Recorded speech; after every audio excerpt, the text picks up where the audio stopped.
궁금한 게 많은 분들, 채널을 돌리다가 저랑 눈이 딱 마주친 분들 잘 오셨습니다. 예, 여기는 사주풀이입니다. 저희와 함께 하세요. 오늘 순서 시작합니다.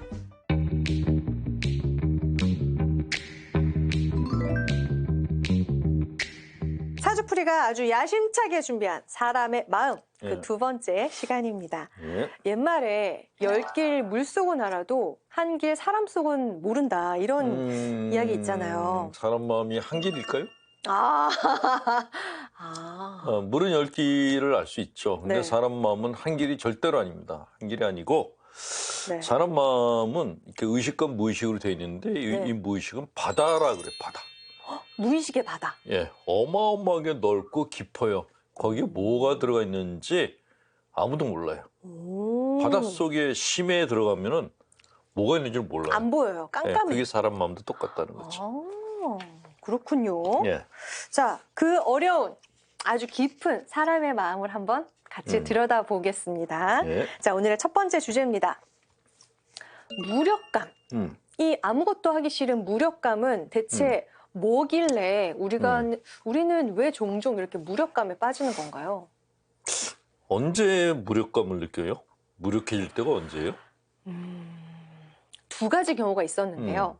첫 번째는 내가 할 수 없는 일이라고 생각했을 때, 이거는 내가 컨트롤할 수가 없구나 라는 마음이 딱 들었을 때 무력감을 느꼈고, 또 한 번은 너무 바쁜데 몸이 힘드니까 무력해지더라고요. 그렇죠. 의욕이 없어지더라고요. 그 두 가지 경우가 있었어요. 무력감이 오는 그 가장 큰 원인은 이것도 저것도 안 될 때 온다 그래요. 맞아요. 예, 이게 러시아의 그 심리학자가 개를 갖고 실험을 했대요. 네.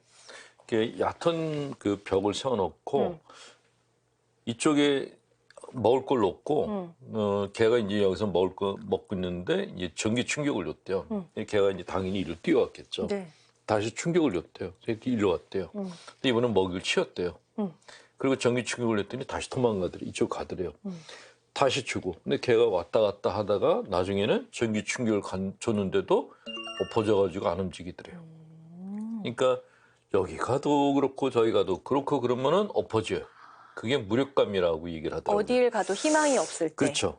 이게 독재자들이 국민들을 이렇게 통치를 하는데 법으로 통치하는 경우에, 그러니까 법치주의가 네. 장점이어서 단점의 이유가 뭐냐면 법으로 안 되는 걸 너무 많이 만들어 놓으면은 그러면 이 개처럼 돼요. 이것도 안 돼, 저것도 안 돼. 그렇죠. 이것도 하지 마, 저것도 저기도 하지 안 마. 되고 여기도 안 돼. 그러면 국민들이 정말 개처럼 된대요. 어떻게 하란 얘기야? 이렇게 하는 거죠.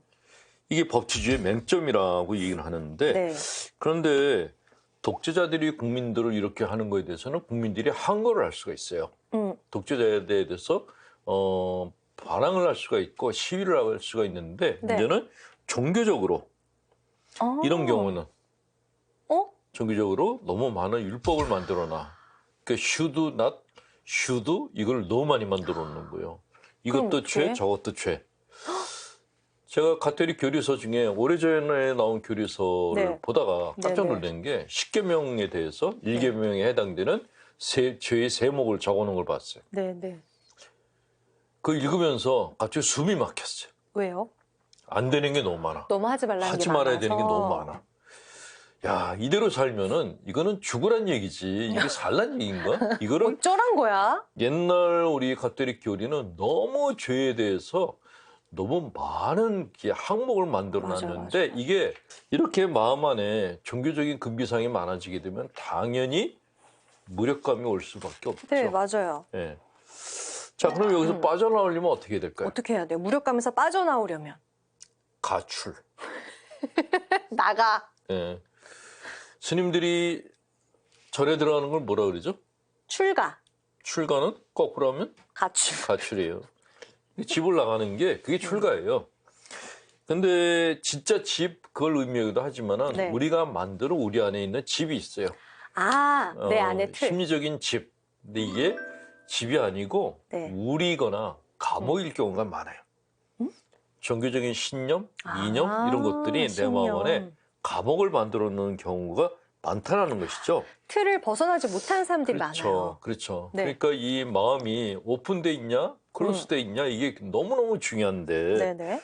근데 이 감옥을 촘촘하게 그냥 벽을 만들어 가지고 그 안에다가 사람의 자아를 가두게 되면은 그 사람의 자아가 건강해질 수가 없다라는 것이죠.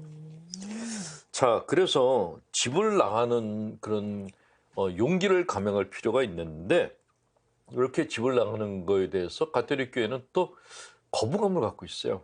그 성경에 보면은 네. 큰아들하고 둘째 아들 얘기가 나와요. 둘째 아들이 가출을 했어요. 네. 근데 옛날 그 성경을 보면은 가출한 아들을 방탕한 아들이라고 맞아요.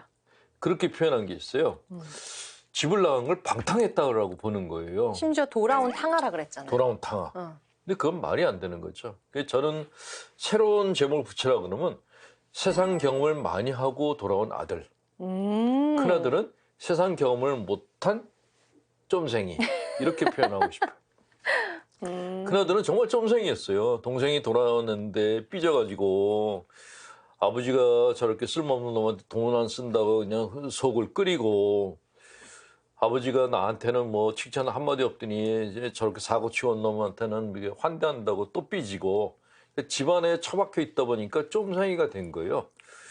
그런데도 우리는 그 쫌생이를 모범생이라고 칭찬을 하는 그런 게 있었어요.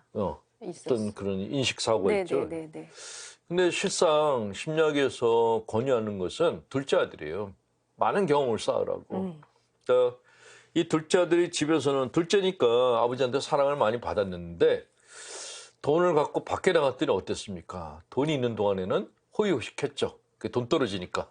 각박하죠. 돼지들이 먹는 사료를 같이 먹는 처지까지 굴러떨어졌대. 네네. 아니 돼지우리에 들어가서 돼지가 먹는 먹을 거 같이 먹었어. 우리 식으로 말하면은 개가 먹는 걸 내가 가서 개들하고 같이 이렇게 머리를 쳐박고 먹었어. 완전히 개 같은 인생이 돼버린 거예요. 바닥이 됐네요. 네, 바닥 인생이요. 근데 그런 바닥 인생을 내려가 보니까 내가 가졌던 것들이 어떤 가치가 있는지를 깨닫게 된 거예요. 이게 갇힌 사회 안에 있으면은 이걸 깨닫지를 못해요. 못하죠. 밖에 내가 나가야지. 가진 게 얼마나 소중한 건지 모르죠. 그래서 여행 나가는 분들이 여행 가면 개고생이야 그러면서 또 가는 이유가 밖에 나가야지 밖에 나가서 맛없는 외국 음식을 먹어야지 한식이 얼마나 맛있는지를 알고 그러니까. 밖에 나가서 선잠을 자야지 집에서 자는 게 얼마나 좋은지를 안다는 거죠. 맞아. 예, 그래서 아이들한테는 배낭여행을 권장하는 이유가 그거예요. 고생해봐라. 그렇죠. 집안에서 그냥 금쪽이처럼 여기다 물 한 방울 안 묻히게 하고 막 이렇게 그 강아지처럼 키우면은 애들이 부모한테 감사하냐? 절대로 안 해요. 네. 어릴 때 고생은 사서라도 한다라는 말이 그래서 나온 거죠. 근데 이거는 신앙도 마찬가지라. 신앙도 내가 하나님께 대한 어떤 감사함 이런 걸 느끼려면은 탈출을 해봐야 돼. 그러면 일단 하나님 품을 벗어나도 봐야 돼. 나갔다 와요? 네? 딴 데 갔다 와? 저는 그래서 소위 말하는 냉담하시는 분들을 보면은 냉담에 또 걱정할 필요가 없는데 어차피 돌아오실 거니까 좀 멀리 돌아서 오지 냉담을 하셨던 분들이 다시 돌아오시면 신앙심이 깊으세요. 예. 그렇군요. 자, 이렇게 뭔가 이렇게 내가 살고 있는 삶을 빠져나가서 뭔가 시도를 하게 되면 무력감 같은 것들이 사라져요. 두 번째, 무력감은 지금 내가 아무것도 안 하고 있는 상태거든요. 근데 여기서 벗어나려면 불편함을 감수하실 필요가 있어요. 불편함이요? 자, 내가 내 배를 봤어요. 배를 봤더니 이게 똥배야. 불편해요. 살이 너무 많이 쪘어. 아주 불편합니다. 이걸 보고 무력감을 느껴. 먹고는 싶은데 배는 찌고 어떡하지? 아무것도 안 하고 있으면 무력감을 느껴. 그때 살을 빼려면 어떻게 해야 되죠? 운동해야죠. 운동이죠. 운동이 편한 거예요? 불편한 거예요? 불편하죠. 당연히 불편해요. 너무 불편해요. 세상의 모든 결실은 불편함을 통해서 얻어져요. 편안하게 얻는 거 하나도 없어요. 공짜로 돈 버는 거 하나도 없어요. 돈을 버는 거나 사회 성공하는 거나 운동에서 성공하는 거나 모든 건 다 불편함이라는 과정을 겪어야 돼. 아주 불편해. 나는 불편함이 없이 편안하게 뭘 얻고 싶다. 이거를 도둑놈 심보라고 얘기하는 거예요. 도둑놈 신법. 그 예수님도 그러셨잖아요. 나를 따라오려면 네 십자가를 지고 따라오라고.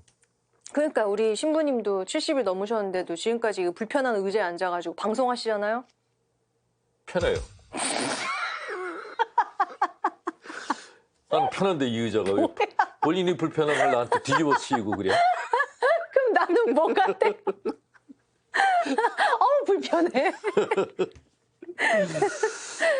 이렇게 몸의 근육을 키우려면 운동이라는 불편함을 거쳐야 되듯이 네.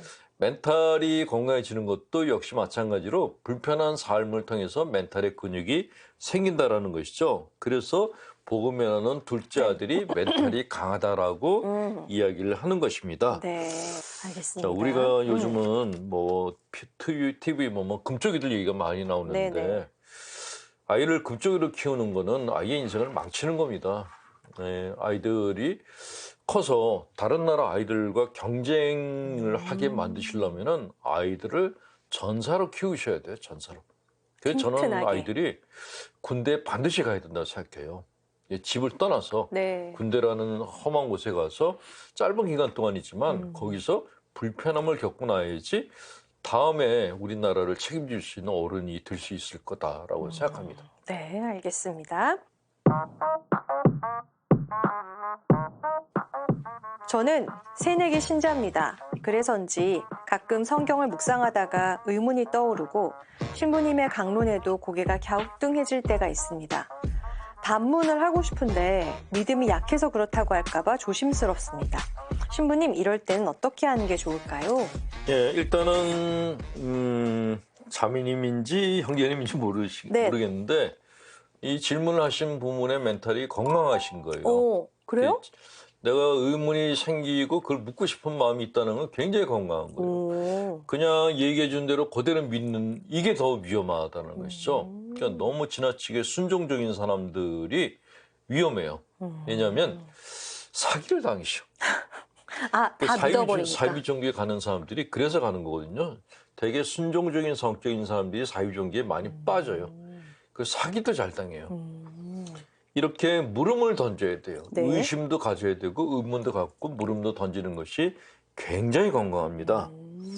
자, 성경을 묵상하다가 의문이 떠올랐어요. 네. 당연한 거예요. 떠오르죠. 예, 성경을 읽다가 정말 이럴 수 있을까? 예수님이 오병이어 기적, 이게 말이 돼? 빵 2개 하고 물고기 5마리 가지고 그 많은 사람을 먹였다. 이게 사실일까? 의문을 가지실 필요가 있어요. 신부님이 강론할 때에도 고개가 갸우뚱거려진다? 이건 건강한 거예요. 학교에서 선생님이 강의를 하는데 네. 학생이 선생님 그게 아닌지도 몰라요? 하는 애들이 건강한 애들이고 학구열이 높은 애들이에요. 네. 근데 그걸 선생님이 어린 놈이 벌써부터 이렇게 하면은 그 새싹 하나 모가지를 딱 따버리는 거란 말이죠. 그래서 신부님 강론에 저는 이렇게 의구심이 듭니다라고 얘기할 때 그 신부님이 그러시냐고 그러면서 자기 얘기를 할 때 설명할 필요가 있어요. 그런 신자들을 잘 키워주셔야지 그 신자들이 나중에 교회의 기둥이 됩니다. 그런 분들이. 예, 근데 가톨릭 교회는 물음을 그렇게 좋아하지 않아요. 받아주지 않는 그런 또 분위기가 있죠. 근데 이분은 그럼 어떡해요? 뭐 반문을 하고 싶은데 반문을 할 수가 없잖아요. 내가 묻는 거에서 대답해주는 신부님을 찾아갈 필요가 있죠. 신부들이라고 해서 다 그냥 질문 못하게 하는 게 아니고 그런 질문을 듣고 또 이렇게 대화하는 걸 좋아하는 사람들도 있거든요. 네네. 그런 신부님을 만나시는 게 좋아요. 보좌 신부님들은 신학교에서 나온 지 얼마 안 되니까 보좌 신부님한테 가서 물어보세요. 물어보시고 신학교에서 이건 어떻게 배우셨냐 이렇게 질문하실 필요가 있죠. 예. 그러면 또 보좌 신부님들은 또 신나서 얘기해 주실 수도 있겠네요. 당연하죠. 신학교에서 배워갖고 나왔는데 써먹을 데가 없는데 물어보면 너무 좋아하죠. 특히 새내기 신자 하시니까 좀 더 건강한 생각이신 것 같아요. 이게 왜 이러지? 진짜일까? 이런 의문을 가지면서 뭐든지 물어보시는 게 중요하고 맞아요. 우리가 이 가톨릭 평화방송을 통해서 사주풀이를 만든 이유가 그거예요. 여기서는 모든 질문을 다 받아줘요. 모든 질문. 모든 질문에 다 대답할 또 자매님이 옆에 또 이렇게 딱 포진하고 계십니다. 우리 신부님이 계시니까. 근데 우리 너튜브에 올라가잖아요. 네. 사람이라면 누구나 주님께 물어 풀어야 할 이야기입니다. 우리가 어디 가서 뭐 사주를 풀어드리는 게 아니라 네, 그냥 여러분의 관심을 좀 끌고 싶은 그런 제목이니까 너무 언짢아하지 않으셨으면 좋겠어요. 진짜 속 내용은 뭐냐? 무엇이든 물어보세요. 물어보세요. 무엇이든 가리지 네. 말고 네. 아, 이런 질문을 해도 괜찮을까 싶은 것. 이런 질문이 찌질한데 이것도 괜찮을까? 맞아요. 유치한데 이런 질문했다가 나를 우습게 보면 어떡하지? 이렇게 생각하는 모든 것들을 다 물어보세요. 그렇습니다. 본당 신부님한테 못 물어보는 것도 그쵸. 신부님한테 여쭤보시면 그렇죠. 됩니다. 본당 신부님 만나기가 힘들거든요. 그러니까 방송국에다가 이렇게 네. 얘기를 해주시면은 그렇습니다. 저희가 그 질문에 대해서 반드시 답을 해드리도록 그렇습니다. 하겠습니다. 네. 네. 저희 게시판 주소 나와 있죠? 밑에 보시면 주소 나와 있으니까 여기에 고민거리, 궁금한 점, 또 누구한테 말 못하고 속 끓이고 있는 점들 다 남겨주시면은 네, 속을 좀 풀어드릴 수 있을 것 같아요. 네. 신부님이요. 제가 할 수 있는 데까지만. 알겠습니다. 그럼 선물도 준비해놓고 있겠습니다. 예. 여기서 인사드릴게요. 고맙습니다.